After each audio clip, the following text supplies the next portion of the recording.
The RV Show USA. Start living the RV dream today. And howdy, everybody. Welcome to Labor Day weekend, a big time in most campgrounds where we all say adios to summertime's hot weather and sunshine, and hello to some of the nicest camping weather of the year. If you are new to our program, welcome. My name is Alan Warren, and every week we spend 2 hours discussing all things about RVs and the RV lifestyle. Hour number one is what we call Happy Hour, where we talk about so many wonderful people that share our passion for camping and RVing. And in hour number two, like right now, we talk about things that you won't hear anywhere else, things that we believe are important for RVers to know, and prospective RVers especially need to know before they sign on the bottom line on an RV that they don't really know that much about. We call it the Hour of the Angry RVer. That's because there can be a dark side of RV ownership. If anybody tells you anything else or tries to minimize it, they likely either don't have a clue or they work in the RV industry and they don't take kindly to folks that talk about the things that we do. I guess we are in our second month or so of focusing on ways the RV industry may want to make some changes as they move forward, changes in the way that they do business. I have noticed that over the last couple of years, the number of complaints from RVers about the poor quality of brand new RVs and the poor service issues seem to be increasing every year. And while it's nice to make a profit or make a living as an RV dealer or manufacturer, we want them to make a living.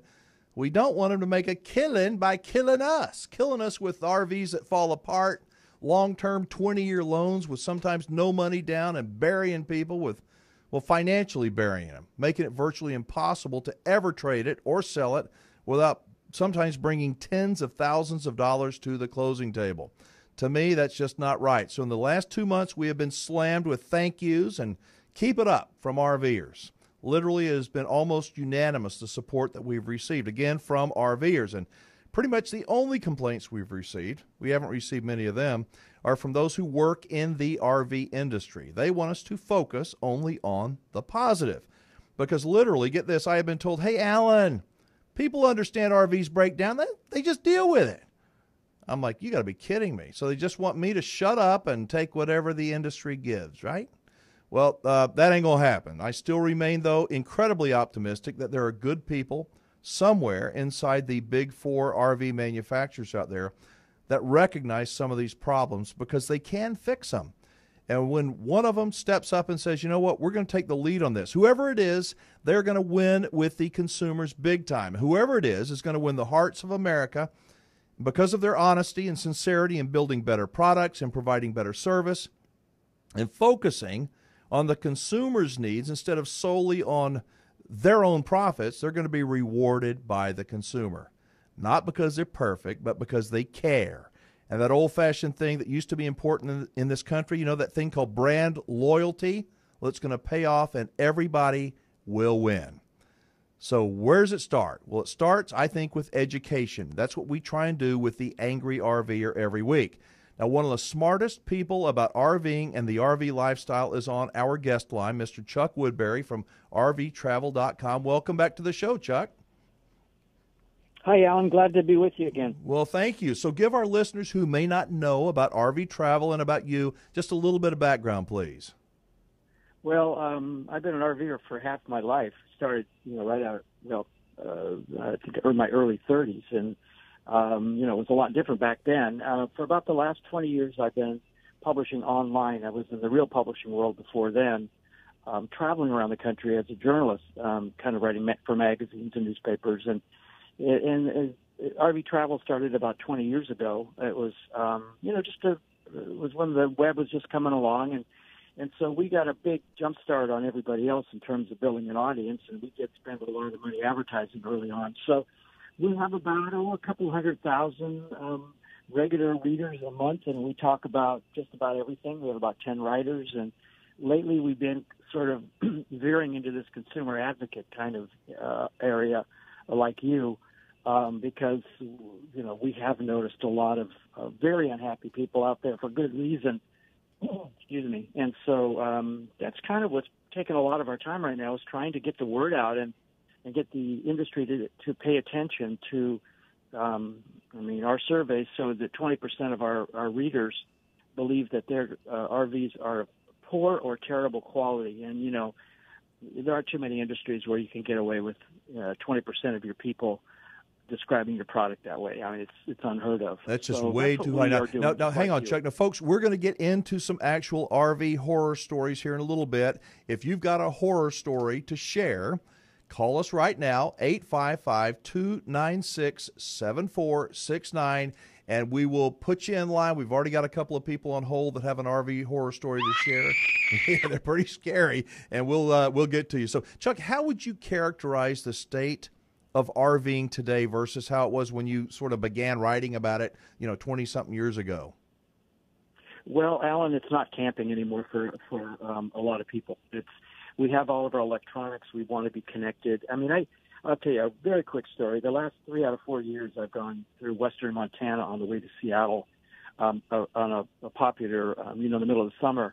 And there's a Forest Service campground right off the side of I-90 near Missoula. And the times that I've been by, there's been nobody in there. It's been on weekends, and yet all the RV parks are pretty much booked up. And it just tells you that people want their electronics. RVs are dependent upon electronics anymore. Residential refrigerators, and I'll tell you another story in a little bit. So they want to be hooked up. They want to have their 50 amps, and so RV parks have become like trailer parks were in years past, or mobile home parks where people are living there full time or seasonally. And so this idea of going where you want, it's still promoted by the RV industry. It's kind of like, promoting country living in a town that was once in the country but then turned into suburbia. It just doesn't exist in the same way anymore. In terms of the quality of the finished product coming out of the factories, that's gone way downhill in the last decade, hasn't it? Well, people think so, and my guess would be it has. But every time I talk to my buddies in the industry, they say, this quality thing's been an issue for 20 years.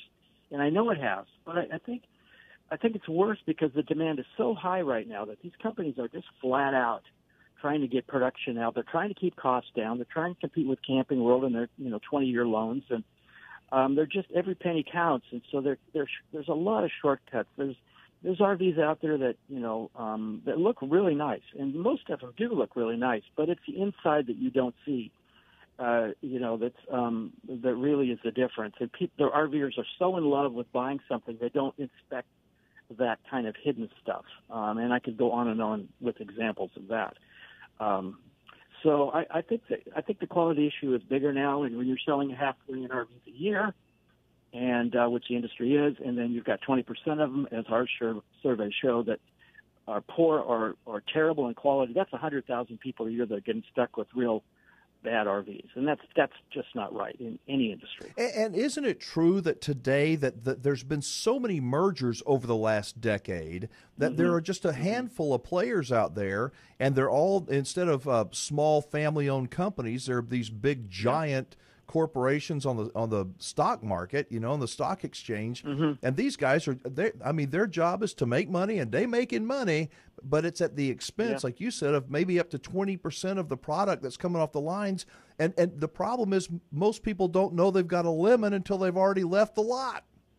Yeah, it's the emails that I get every day, the people are almost crying. I mean, they get an RV, and for the first 6 months, it's in the shop 5 months, and that is not unusual. I'm not exaggerating. And anybody can go onto that Facebook page we just set up, RV Horror Stories, on Facebook, or the Angry RVer. They can go on there and see these stories, and it's really amazing. And so, we're just trying to bring this to the industry's attention. They've got to do something. They cannot leave these people hanging out there. That's just not right.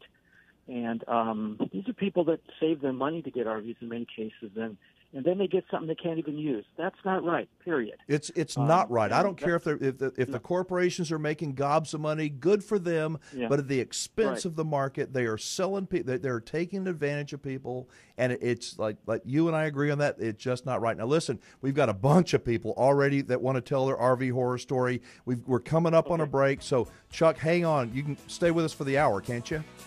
Oh, yeah, I'll be here. Yeah. Awesome. Folks, we got Chuck Woodbury on with us. He's with RVtravel.com. They just launched a brand new Facebook group. You've got to check them out, RV Horror Stories. And there are some real horror stories out there. We're going to talk with Eldon and Becky and Howard and hopefully you after the break. 855-296-7469. Be right back. The RV Show USA. Start living the RV dream today. All right, Alan Warren back with you with the hour of the Angry RVer. The phone number here, if you'd like to tell us your RV horror story, is 1-8. What's that? Yeah, somebody's really scary. 1-855-296-7469. Chuck, are you still with us?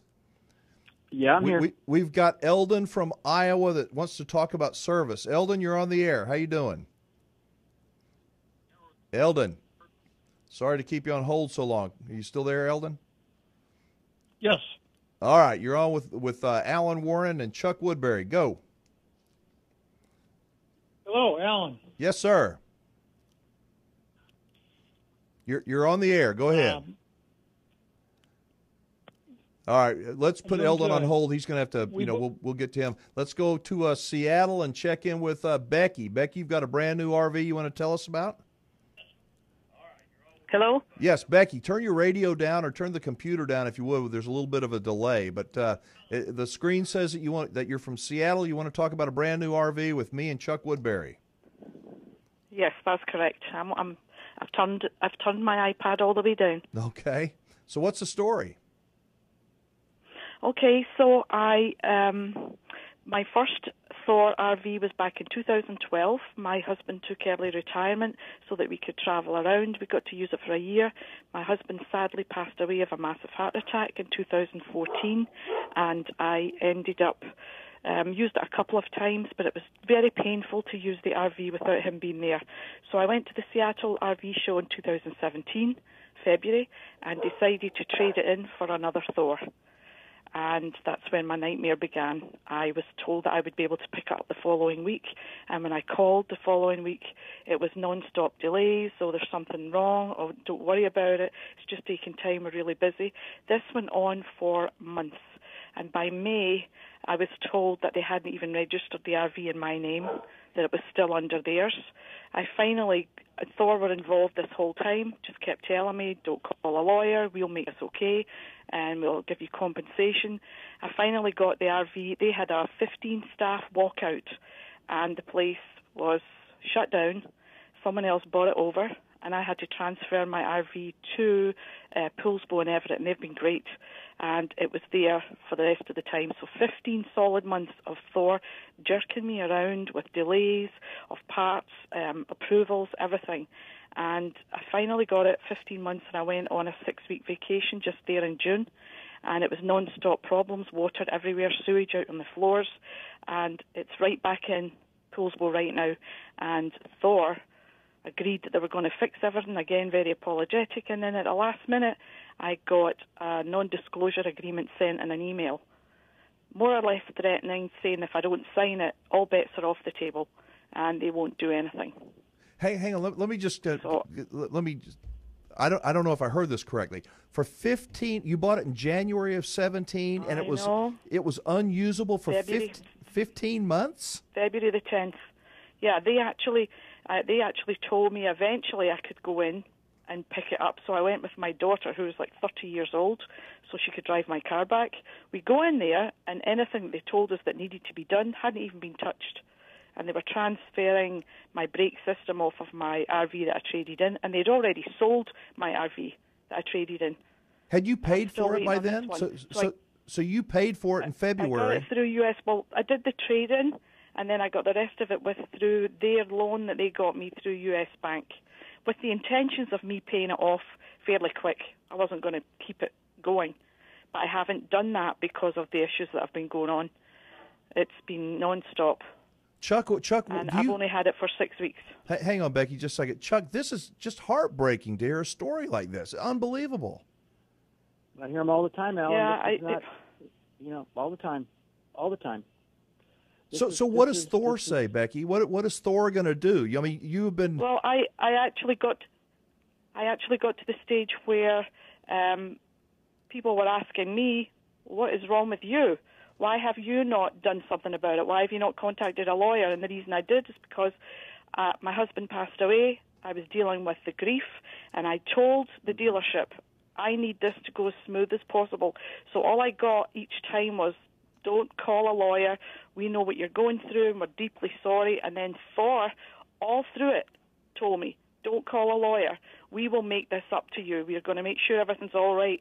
So I was getting jerked along the whole time. In the end, when it came that it was all repaired, nobody would answer calls, nobody would answer emails, nothing.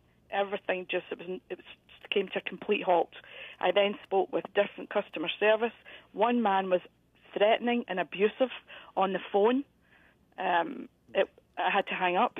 I've had, I don't know how many customer service, and it's just gone on and on like that. Now I'm in the process of working with another one from Thor, who was very apologetic and told me that everything is going to get done, don't worry about it. And then just last week, I get an email saying, okay, but now we want you to sign this non-disclosure. And it's releasing Thor completely from anything in the future. And the dealership where I bought it, and also the dealership that I've bought over the dealership where I didn't even have any purchase with them. And it's giving up my rights completely 100%. Becky, and it sounds me if to I me, don't sign it, they won't pay for any of the repairs. it sounds like to me you are way more rational than I would be and more patient with these people. Yeah. And that they're running the clock out. Is the warranty out now? And they can say, oh, I'm so sorry. That's what they did. Go ahead. They said they would extend the warranty, but then when this disclosure come in, it says on it, it will only be a limited extended warranty. And it's the way it has been worded. It's worded that it doesn't matter what's going to happen with the RV afterwards. They're not going to fix anything. I can see that in it. It's just I'm giving up all rights completely. I can't go back to them. And this is an ongoing issue. The toilet has a 90-degree bend right beneath it, so nothing can go down the toilet. And there are hundreds of people that have Thors that have the same issue. And the tank's on the other side, so you can't put anything down it other than fluids. And they've admitted it and talked about putting a marine macerating toilet in it, because they say they know themselves that that's the only way that this toilet. What kind of a Thor are you talking about? What kind of a Thor did you get, Becky? Thor Ace. It's a Thor Ace 27.2, and this is my second Thor. And I had trust in them, and I had some issues with the first purchase, but I bought it again at the Seattle show, and it ended up in Camping World for repairs, and we had to get it out of there and take it somewhere else, and it was all fixed. It was fine, and I loved my RV. Only had 4,000 miles on it, and it was in perfect condition, and I wish I'd kept it. Had I known now how bad this company have gotten, I would never, never, never have purchased another one because of what they've put me through. Well, let me tell you something. We're coming up on a break. We're going to have to let you go. Thank you for sharing your story. I am so sorry, and I hope that it's been a nightmare. I hope that you will get some resolution and come back on. Yeah, go ahead, Chuck. She's got to stay on or something. I got to tell her something. So after the break. Okay. So here's the deal. So Becky, hang on, because when we go to break, we're going to keep you on. The radio audience won't hear it, but this is a serious issue, folks. And this is what we're talking about, folks. When good people, spend lots of money on an RV and they end up getting a lemon and they get burned, it is absolutely wrong. This is the hour of the Angry RVer. We've got Chuck Woodbury on the line with us from RV Horror Stories, the new fantastic Facebook group page, and a lot of people from the RV industry right now are tuned in. All right, my name is Alan Warren. We've got Becky on the other line. If you'd like to call in, evidently we don't have any more lines available. 855-296-7469. Be right back. The RV Show USA. Start living the RV dream today. All right, Alan Warren back with you on the hour of the Angry RVer here on the RV Show USA with my friend Chuck Woodbury from Seattle. He's out in the West Coast right now. We're talking with Angry RVers, and we just heard a heartbreaking story from a lady that bought a Thor Ace motorhome, and it has been the RV experience from hell, sounds like to me, Chuck. Yeah, that's bad. Oh, that's nothing new to me. I hear about every day. Oh, it's terrible. Similar stories. Let's jump out to Iowa and talk to Eldon. Eldon, are you there? Eldon, Yes, Eldon. I am. All right, good deal. This is a short segment, so we kind of got to get on with it. So you're on with Chuck and Alan. Go ahead. Hi, Chuck. Alan. Howdy. So what you got? We bought a new Cardinal fifth wheel. It's a 2013, and after the warranty was out, the walls started delaminating. They're separating the seals, and then here to find out, there was no caulk around the seals. So the water went in the walls, and before we knew it, the seals came off. In 2015, we were going to go south for the winter. Well, on Christmas Day, it's pretty hard to leave when your walls are falling off. And I tried to work with the factory. The factory said, you're out of warranty. Too bad. Yeah. They're supposed to have such a great inspection, but there was no caulk behind the seals at all. And they wouldn't do anything but, well, we'll send you someplace and you can have them repair it for you. At your expense, well, right? Pay the bill. And they said, no. We'll pay for parts, which amounted to maybe $1,000. We paid out over $8,000 to get the RV fixed. Oh, my God. And no resolve. They just will give you basically $1,000 for your goodwill, they say. So, Eldon, hang on. Let me just see if I got this straight. So, what Cardinal did not do, they did not build the RV the way they were supposed to do with the walls. They didn't do that, but you didn't know it until after the warranty ran out. Correct. And then they say, sorry, you're too late. Right, absolutely. Chuck, sounds like a racket to me. I mean, I don't know how people get away with this. It sounds like the Wild West, man, in the RV industry. Well, the warranties are usually a year, sometimes 2 years, and people can have these things in the shop half the time or more that time. But in any event, people use an RV a few months out of the year, a few weeks out of the year, then a year passes and they're out of the warranty, and then they start discovering all these problems, like that problem. If it doesn't rain, you're not going to discover that problem. But that's just the way it is. They come out with all kinds of defects, and the dealers are supposed to inspect them when they get them, but they're so busy or they don't care. They just sell them, and they expect the customer to come back with the problems, and then they come back and they say, oh, we're booked up for a month, or we're booked up for 2 months, or we can't get the part, and these poor people are stuck. I'm telling you, every day I hear this. Every day, it's ridiculous, and it's not right. It's that's why I'm doing what I'm doing these days.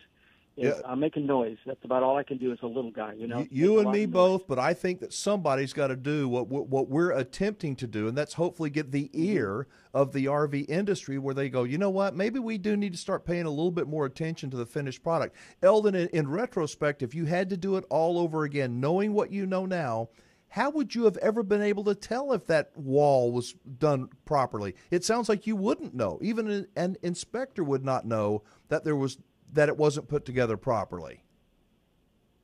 There's no way to know. You can't pry up the seals to see if there's caulk on them. No one, it's just like how many people check to buy a brand new car and make sure there's oil in the engine? Nobody does. Well, Chuck, it's I say that these people, it's not they're stupid. They're just believing, and they just happen to get the short straw. They got one of the 20% of the RVs out there that they're just terrible. People, you go to RV shows. I happened to. We did a little research on the internet, and here to find out, I found an individual that lives 60 miles away that had the same camper as I do, same year, same model, everything. It was even the same color. And they fixed his camper free. And they said, well, just because we did it for him doesn't mean we have to do it for you. Wow. Hey, Eldon, we got to call it there. This is our short segment, but thank you so much, and I wish you the very best. I will see you in the group for sure, and make sure you like the Angry RVer Facebook page. Chuck, we're up against another break, but this kind of stuff is, man, it's heartbreaking, isn't it? Oh, yeah. Yep. All right, we've got Howard from California and a lot of other people that want to give us their RV horror story. We're going to take a break, folks. Alan Warren, Chuck Woodbury, this is the RV Show USA and the hour of the Angry RVer. Be right back.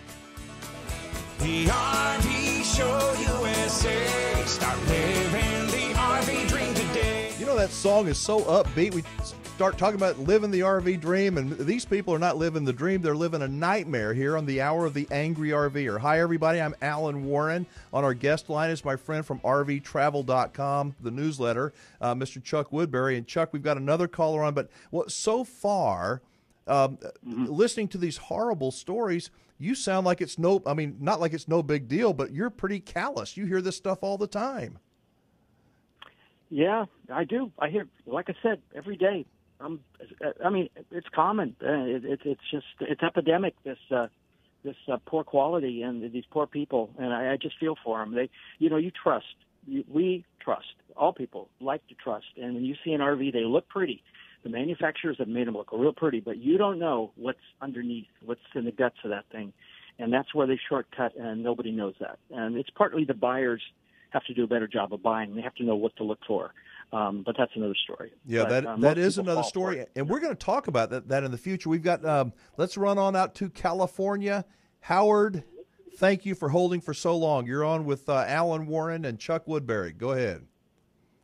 Hi, Alan. Hi, Chuck. Yeah, Howard. I bought a 2014 Heartland Wilderness. Yeah, bought it from the show, an RV show. Mm-hmm. By the time you get through looking at all those shows, you see all the specs. You think, okay, everything's all about the same. I got to this last one. We said, oh, it's got a floor plan we love. So we went and bought it. Yeah. I didn't look at the specs on it. Never bothered to look at it after we got it. Finally found out it had a cargo carrying capacity on a 31.5-foot trailer of 745 pounds.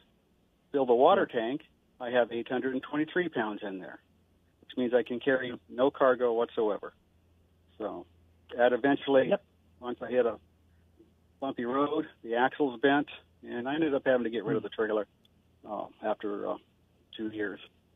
It was just partly my fault for not checking the specs, but partly a major portion, I think, engineering flaw, being in engineering for 35 years myself.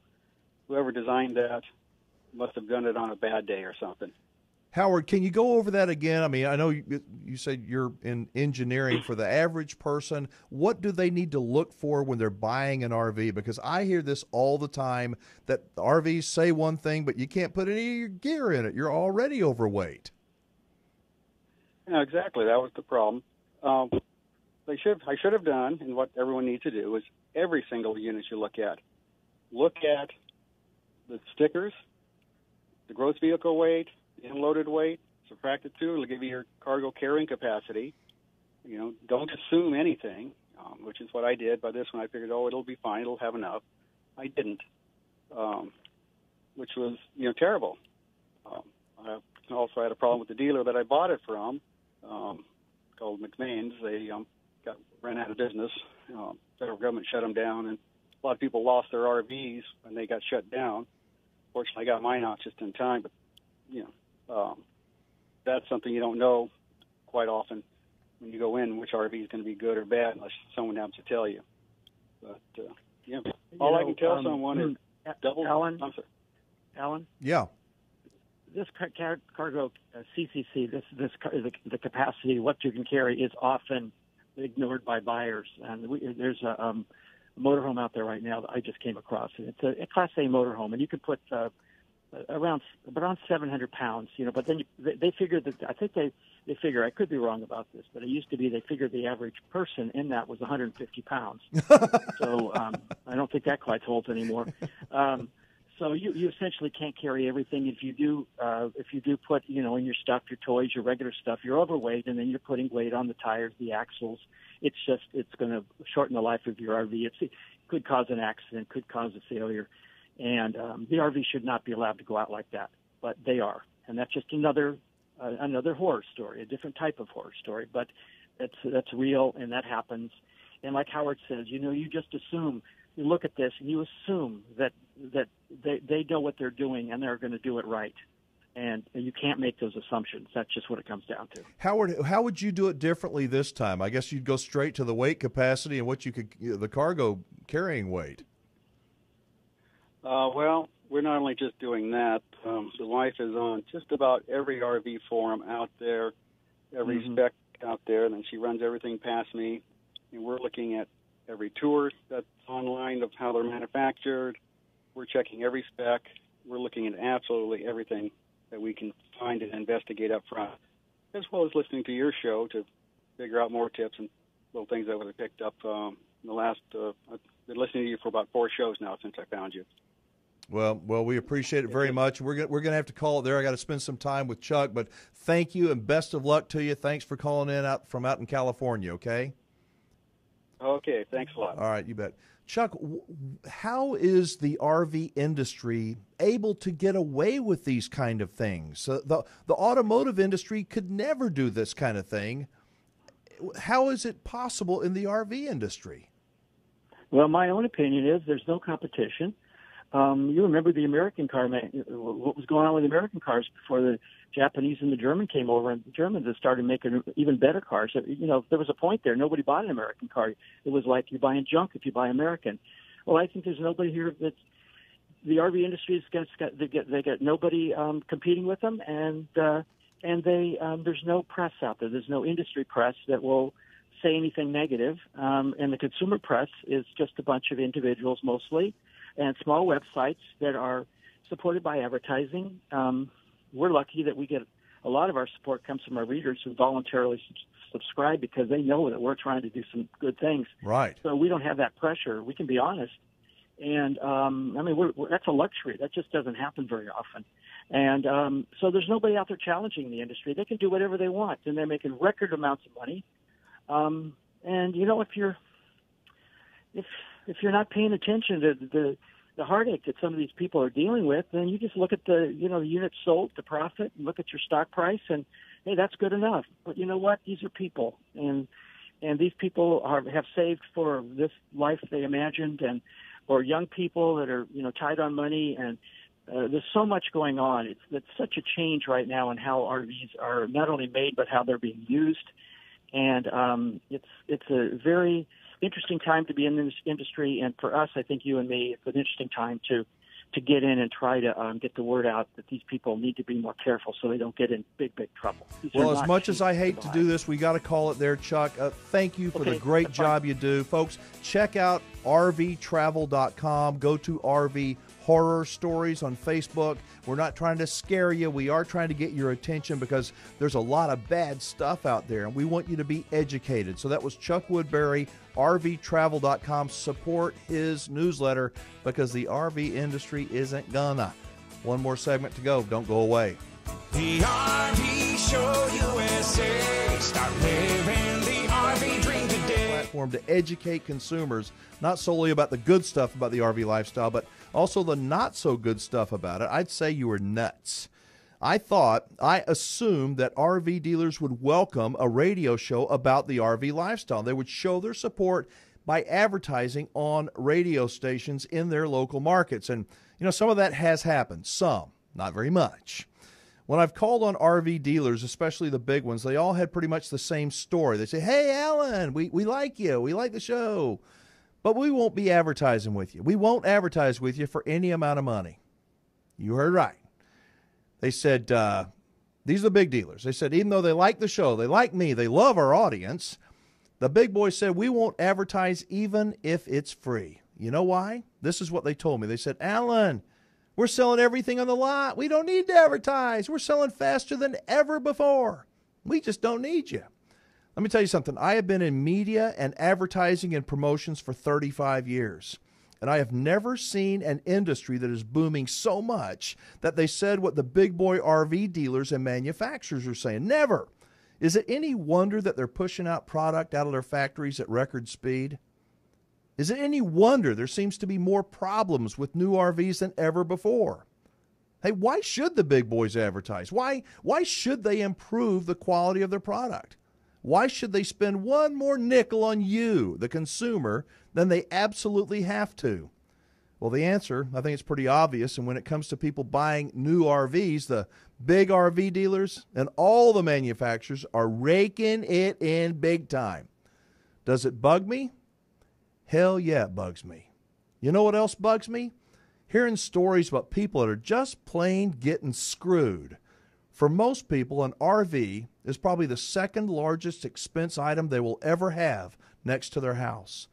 But an RV is not a house. An RV, especially a new RV, may look fancy and have all that kind of glitter and gadgets and toys to make it look fantastic. But as way too many people know, beneath that glitter can be a big old pile of crap. Are all RVs a piece of junk? Absolutely not, but too many of them are. Way too many of them are. Don't believe me? Check out RV horror stories on Facebook. I mean it. These people, they have an RV from hell. They're not stupid. Most of them have been duped by a slick-talking salesman, and they have fallen in love with the idea of RVing and all that glitter. Some of the blame does lie with the consumer. It does. RV buyers need to take more responsibility and understand exactly what they're buying, and that's what we're trying to do here on the RV Show USA, with a show that is honest, where we look at all sides of RVing and the RV lifestyle, because you know what? We love it. That's going to wrap it up for today's show. Until next time, thank you to Chuck Woodbury for joining me, to every one of our callers and everybody listening, and even the big shots in the RV industry, because you know what? I know some of y'all are listening too. I'm Alan Warren, reminding everybody, don't leave your good manners at home.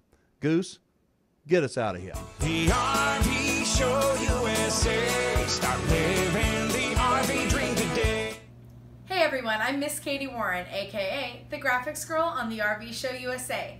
Give us a like by clicking the thumbs up button down below, and if you want to see more videos like this in the future, click the subscribe button right here. I'll see you in the next video. Bye-bye, everybody.